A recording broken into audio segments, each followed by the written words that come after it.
эфире программа «Актуальное интервью», в студии Анастасия Кобызева. Сегодня в селе Чапаево Хангаласском районе на базе форума «Ленский край» открывается республиканский форум «Будущие интеллектуальные лидеры». Ежегодно такой форум проводит Малая академия наук. Сколько насчитывается в рядах Малой академии действительных членов и членов-корреспондентов, узнаем у ректора Малой академии наук Василия Павлова. Василий Климович, здравствуйте. Здравствуйте, Анастасия. Какие направления исследований у школьников наиболее популярны? Ну, во-первых, хочу сказать, что у нас данное мероприятие проводится уже третий раз. Да, фактически, потому что у нас академики, уже третий у нас выпуск, то есть подбор академиков у нас. И нас академиков 100 и 100 член-корреспондентов. Они у нас отбираются по открытому конкурсу. Естественно, направления, научные. В основном дети интересуются физикой, математикой и также в последнее время робототехникой, информационные технологии. Но это естественно, потому что образ интересов такой же, как и везде в мире. Потому что сейчас как раз идет таким валом очень интересным как раз информационные технологии, робототехника и прочее. И у нас уже есть такие традиционные области науки, в которой наши дети очень сильны. Это и астрономия у нас, да, так сказать, экологические исследования, изучение природы, просто вот так называемые натуралистические, то есть орнитология, зоология и прочие интересные области науки. А можете привести какие-нибудь яркие примеры? Ну, у нас, например, дети сейчас, да, так сказать, начали очень прорывную деятельность в области информационных технологий. Вот очень недавно такие у нас действительно члены академии. Это Кирилл Куницын из Нирингри, это ИТЛ-24, информационно-технологический лицей имени Варшавского.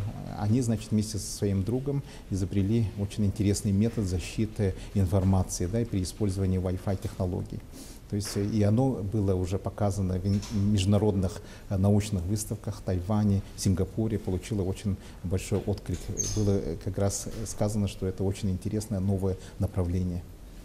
И также у нас дети занимаются очень интересными исследованиями, например, космических лучей, например, размера ионосферы и прочее, которые тоже имеют очень фундаментальное научное значение. И кроме того, есть очень много практических направлений, которые наши дети, естественно, очень активно вовлечены. Это экологические проблемы, значит, жизнедеятельности человека в арктических условиях, каким образом улучшить это. Вот это все темы, которые у нас дети изучают.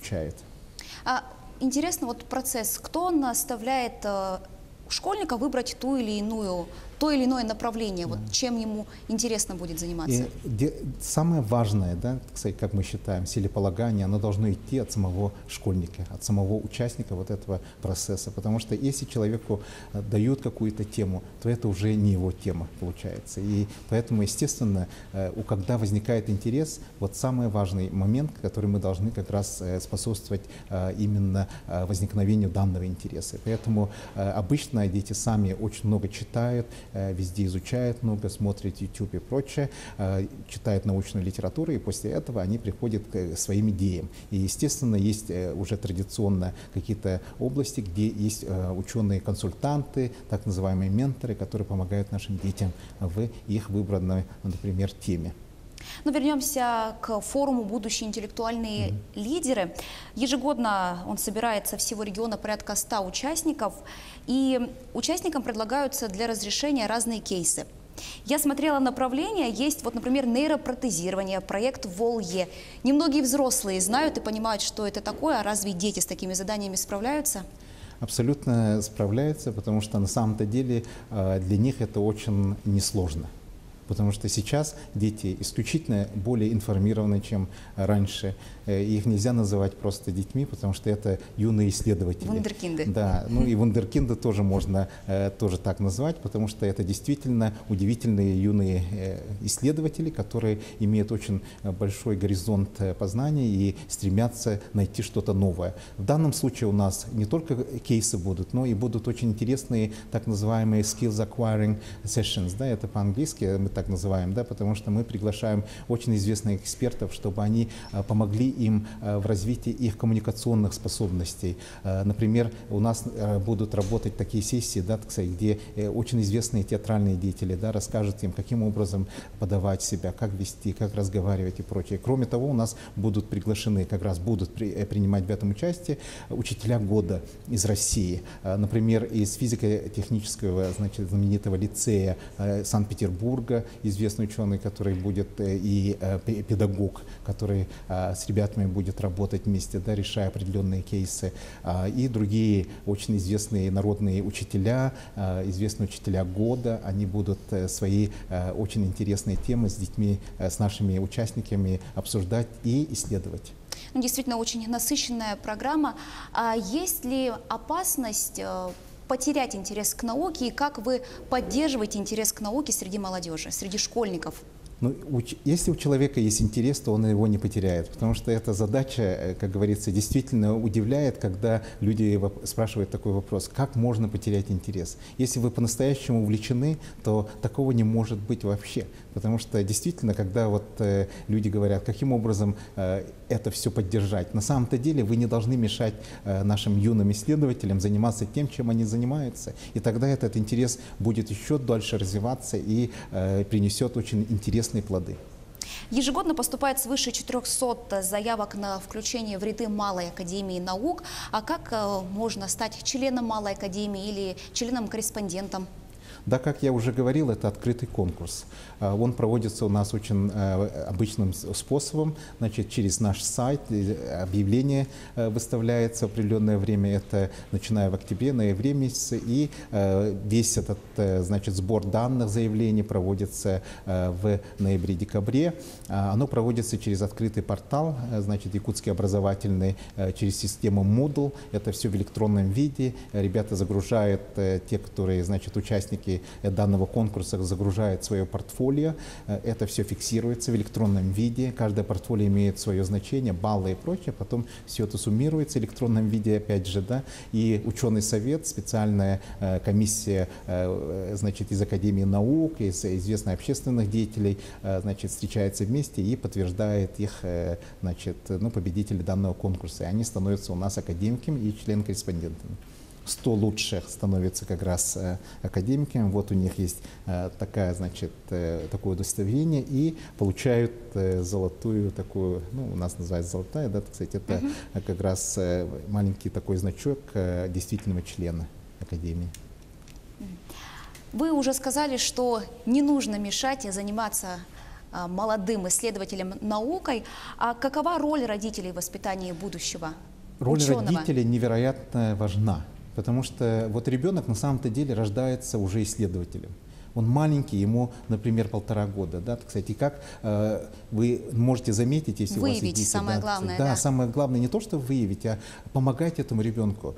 Что-то он должен же читать, какие-то новые вещи все время видеть, каждый день. И мы должны помогать ему. Да, нельзя бросать ребенка просто так. Да? Дело в том, что сейчас исследования показывают, да, что, например, все нобелевские лауреаты где-то начали читать в возрасте 1,5 лет.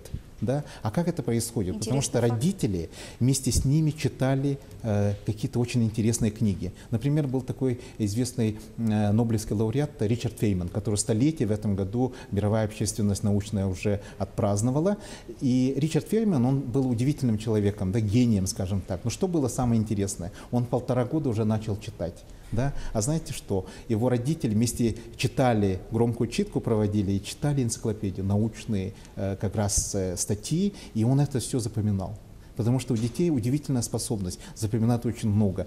Их же мозг развивается, а когда вы не даете пищу мозгу, то, естественно, развитие будет слабое. Поэтому надо вот детям помогать и давать им возможность развивать свой потенциал. Но, к сожалению, многие родители считают, что дети должны научиться читать именно в школе или в подготовительных группах, детских садах. Это была идея, которая очень средневековая на самом-то деле, потому что в свое время, да, только в 7 лет и прочее, прочее, да, люди начинали что-то читать, и это такая, значит, немецкая средневековая классическая версия, да, так сказать, того, что должно быть. А на самом-то деле еще древние греки заметили, что чем раньше человек начинает читать, то тем он становится более развитым. И это доказано на самом-то деле. И, в общем-то, что произошло в Средневековье, не должно, как говорится, повториться сейчас, да, потому что мы же должны все-таки попытаться повторить тот великий подвиг древних греков, которые они совершили в течение очень короткого времени, достигнув невероятных высот в философии и в науке. А сейчас мы как раз обрели и технологические возможности, чтобы это все сделать. А сколько ваших воспитанников связало свою жизнь с наукой? Ну, через нашу академию, через Ленский форум за все эти годы очень буквально тесно прошли больше 100 тысяч детей. И из них примерно 20% уже стали как раз заниматься научными проблемами, и это действительно интересно. Среди них выяснилось очень много креативных молодых людей. Например, мы можем там вспомнить многих ребят, которые сейчас стали докторами наук, там Илья Шамаева, Ниргуна Лазарева, да, это уже доктора наук, и это очень интересно. Будем надеяться, что кто-то станет нобелевскими лауреатами. Ну, естественно, если мы, как говорится, не будем им мешать развиваться. Давайте им поможем в этом деле, да, так сказать, потому что мы всегда должны давать людям возможности, да, так сказать, для этого мы и существуем. Как раз наше республиканское правительство уделяет очень много внимания. И на самом-то деле это вот тенденция, которая всегда была в нашей республике, сам изначальность его развития. Вот отцы-основатели республики как раз нам задали такой научный вектор развития, и оно продолжается до сих пор. А насколько Академия наук, Малая Академия наук доступна для детей из отдаленных районов нашей республики?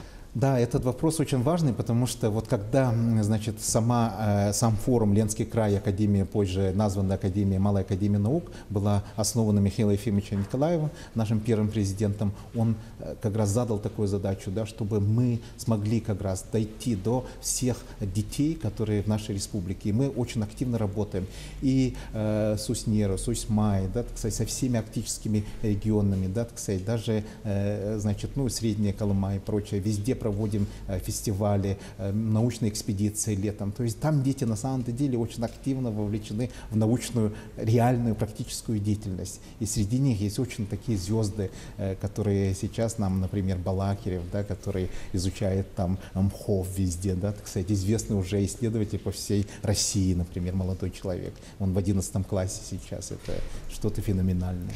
И в завершении выпуска очень коротко, что вы можете пожелать участникам нынешнего форума? Но я хочу пожелать, чтобы они получили большое удовольствие, узнали побольше и, главное, подружились.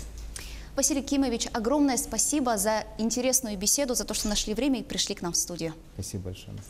Это была программа «Актуальное интервью» с гостем студии, ректором Малой Академии наук Василием Павловым. Мы говорили о форуме «Будущие интеллектуальные лидеры» и о том, как поддерживать интерес к науке среди молодежи. Оставайтесь с нами.